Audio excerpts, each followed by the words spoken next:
Greetings. Today's topic is depression versus blame. Now, whenever I do verses, I try to make sure that that the topic is confusing enough, if that makes sense. Like two things that shouldn't be paired against each other, right? And the reason I do that is because I don't think the dichotomies, right, that people use for certain things are the correct dichotomies.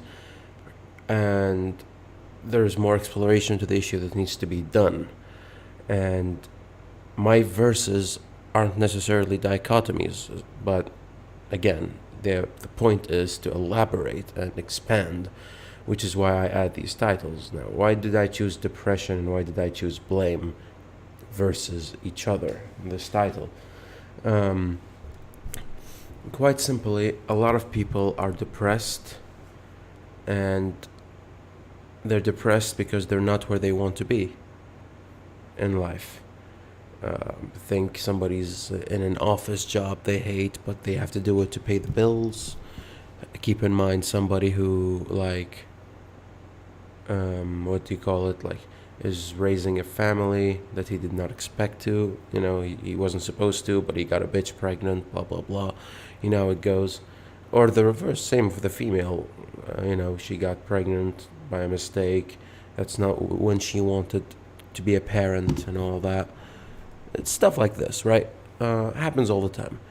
And it also happens for like teenagers and kids. So I'm like, let's put kids on the side because they're too young. Let's say teenagers, so 16 and above, 15, let's go 14, let's go as low as 14. And often they suffer the same thing, depression, because of hormonic frustration, or their inability to reach the skill level they want to be, because at that age you're very creative, but you don't have the skills, nor do you have the time because you're in school and all that. Stuff like that. It leads to depression, right? And suffering and all that. However, I don't think depression is the enemy here. You can be depressed. That's fine. You know? You can be depressed. It's a phase. It happens to everybody. To some, it's a terminal illness. And it's fine. They can live. And they suffer from depression. It's that simple. They take meds for that and shit, and if they fix their diet or do some certain activities, they don't need the meds. Like, I've seen this so far, but the point is, I think the true enemy here is blame. What do I mean by this? A lot of people, what they do is they blame others for their shit. And others may be at fault. I'm not telling you they're not. Others may be the primary reason why you're depressed. In fact, had other people done things differently, most likely you would have been better off. Points to you. However, what will that give you? You know? I'm a result-oriented person. Whenever somebody tells me about what's true, I tell them, does it give me results, though? Does it give me what I want? Does it give me what I need? Does your idea fully encompassate the result that we want to get? So let's say we're studying physics, right? And we're doing the theory. And I'm like, okay, this theory is it applicable, though? That's the first question I ask for an application, because that's what you need. And similar to this case, if you start blaming people, what will you get?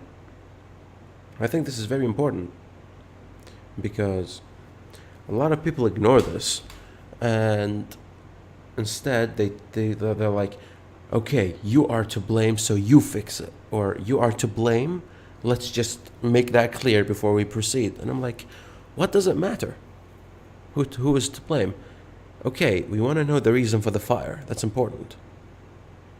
But first, let's extinguish it. Then we'll deal with blame and all. You know what I mean? So you are in a bad place right now, depressed, hating your life, classes are very hard, homework is too much, your girlfriend just left you, Your dad and mom are fighting, and they're thinking of a divorce, and you don't know where you're gonna be thrown next, at your place or her place. You don't know.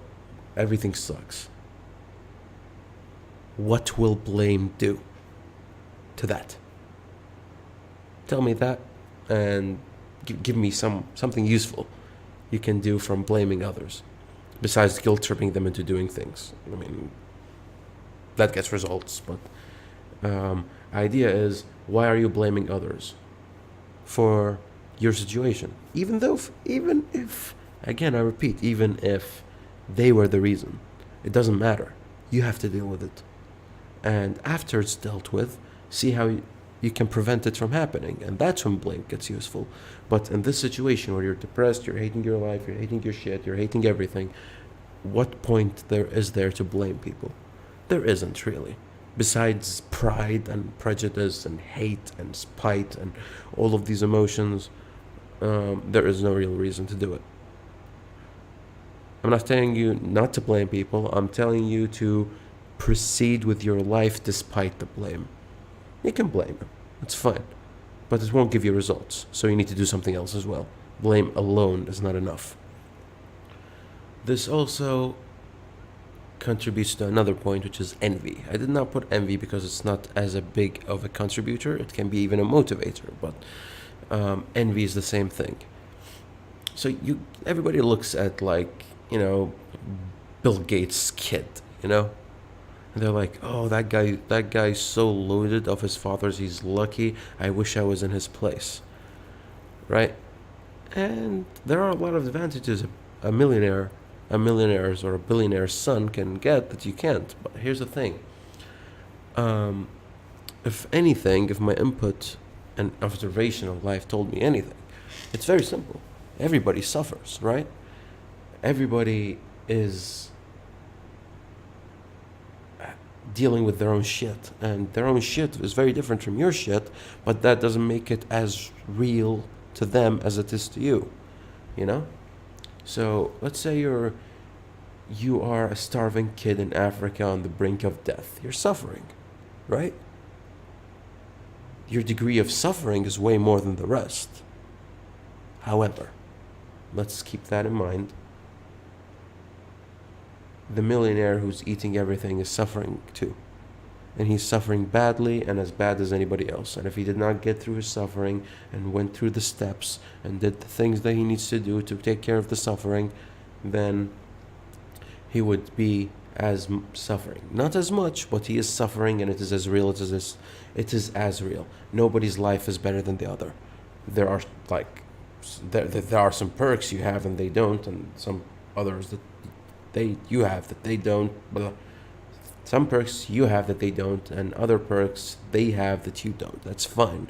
And they may have an easier start, if you were going to use like game analogy. But still, you're both suffering, you're both dealing with shit, and it's both as real. So this may be disputed, but that's just my observation.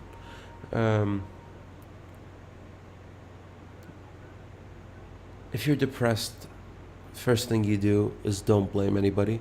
Don't be envious of anybody. Don't be negative. You need to go forward, and you can be depressed as you go forward. That doesn't care. I don't like that. That does not contribute to anything, in my opinion. If you're depressed, you can still do stuff. If you're depressed, you can still move. You can still kill. You can still war against the things that are making you depressed. And whenever I've suffered depression in my life, that's what I did. I never stopped. And that's what anybody should do. You don't stop. You move. You fight. You strive, because you're suffering. And everybody's suffering. And therefore, we should proceed. We should go past this to a point where there is no suffering and there is no depression, nor is there anybody to blame. That point is there. You just have to go find it. And yes, that's my 2 cents today. So yeah, hope you liked this video, and see you in the next one.